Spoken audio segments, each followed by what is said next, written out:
What's up, everybody? This is Whiskey in the Six. I'm Rob, doing my Whiskey of the Year for 2019. I'm going to start with some honorable mentions, and then I'm going to get into my top 6. But I actually included a rule this year. It's the only time I've ever included a rule, and it's the rule that I'm going to keep moving forward because things are starting to get unaffordable in the whiskey world, and I don't feel like it's fair to everyone to have whiskeys on this list that are exceeding $500. So from now on, $500 Canadian is the new cutoff, and anything more than that will not be included on this list. I will be doing a top 50 best whiskeys I've reviewed starting in January. So there's going to be probably about 4 videos or 5 videos of the whiskeys I've reviewed, starting with number 50 all the way to number 1. So that'll be coming up in January. But here we go with my list of 2019's best whiskeys of the year. Okay, honorable mentions list is pretty long this year because I've had a lot of great whiskeys, so I'm going to start with the Macallan edition number 5. Love what they did with this expression, a lot better than last year's edition 4 in my opinion. I think it's just a great everyday sipper. Everybody I've given it to loved it. I've already gone through a couple bottles, believe it or not. So really great whiskey, and I had to include it in my honorable mentions. A few other ones were the Octomore 10.3, awesome expression, way better than the 8.3, way better than the 9.3 in my opinion.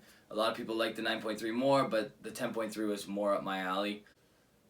One of the independents I really enjoyed this year was the SMWS Pastries and Sweet Treats. That's a 15-year-old cask strength Irish whiskey. Really, really great stuff. Lastly on my honorable mentions list is 2 Longrow whiskeys. I love Longrow. They were awesome this year. There was quite a few of them this year. The ones I liked the most were the Longrow 17 single cask, which was an exclusive for Alberta, and then the Longrow 21-year-old 2019 that just came out this year. Really great stuff, but they fell just shy of my top 6 this year. So unlike last year, there's actually 2 non-Scotch whiskeys on this list of my top 6. So starting with number 6 is the WISER'S 23-year-old cask strength. I thought this was an excellent expression, really exemplified what Canadian whiskey can be about.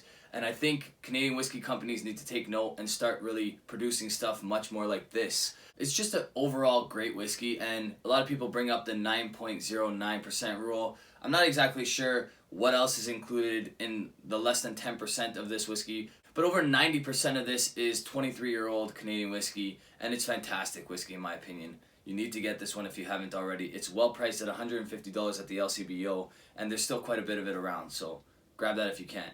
Number 5 is the Jack Daniel's Heritage Single Barrel. Now, there's already 2 expressions of this out, and that'll be the only 2 that they make. The first one is the one that I reviewed, and I really, really liked it. I reviewed it early on in 2019. I thought it was amazing. I thought they did a great job with it. So good that it sold out really quickly, and they decided to do a second batch of it. So Jack Daniel's Heritage Barrel, definitely my number 5 this year. Number 4 this year was a whiskey that actually surprised me quite a bit. It's the ARDBEG 19-year-old. I think this is awesome whiskey. I think they are going to be producing this every year, but every year the batch is going to be a little bit different. This year they use a little bit of sherry casks, but it's just all around excellent whiskey. The color is very light, so you can't really tell by the look of it that it's sherry cask influenced, but you definitely get that note when you taste it. Just overall really, really nice. Not as peated as a lot of ARDBEG fans would like, but for the everyday Scotch fan, for the Scotch fan that just likes all sorts of different Scotch, this is the one for you. Check it out, ARDBEG 19-year-old. Number 3 is a whiskey that I'm hesitant to mention because there's not that much left of it across the planet. It's the Gordon MacPhail ABERFELDY 1993 Connoisseur's Choice Cask Strength. This stuff is amazing. It beat out the Balblair Cask Strength Connoisseur's Choice this year. It beat out my old Whiskey of the Year Balblair Cask Strength.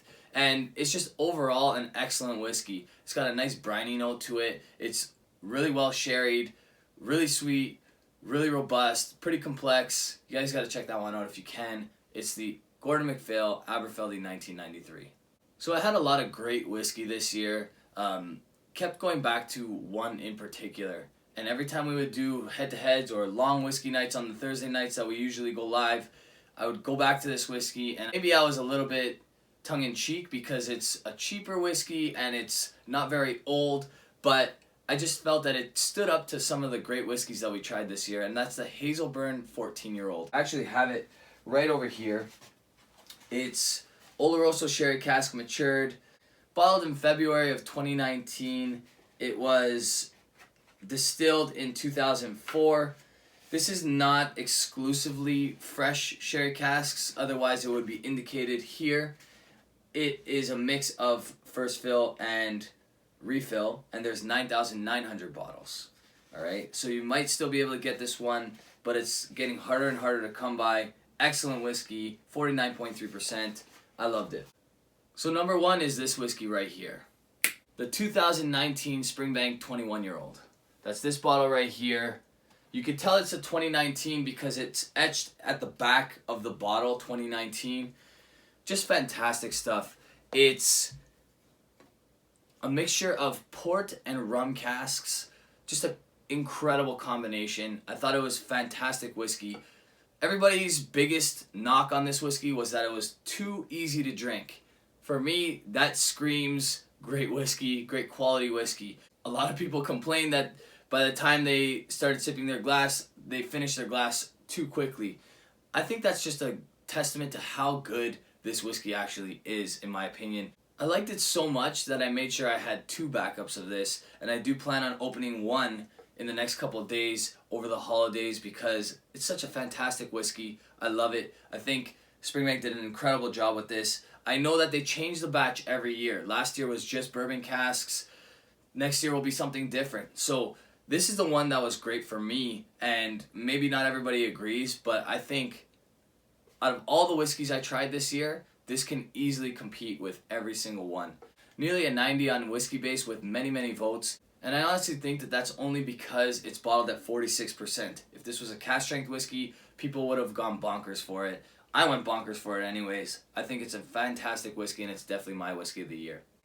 Alright guys, that's it for me. I hope you guys have a Merry Christmas, a Happy Holiday, and a prosperous and safe New Year. If you like this video, give it a thumbs up. If you really like the video and you haven't already, hit the subscribe button. You guys can hit the bell to get notifications for when I release videos. I will be doing a top 50 whiskeys that I've reviewed on this channel starting in January. That'll take up probably the majority of January. So stay tuned for that because that's going to be pretty cool, I think. Then I have a whole bunch of reviews to get to. I have what's on this table right here, as well as a whole bunch of whiskeys downstairs that need to get reviewed in 2020, and much, much more coming. Be sure to hit that subscribe button if you haven't, and you guys can check me out on Instagram, Twitter, Facebook, and you can support this channel on Patreon. Cheers.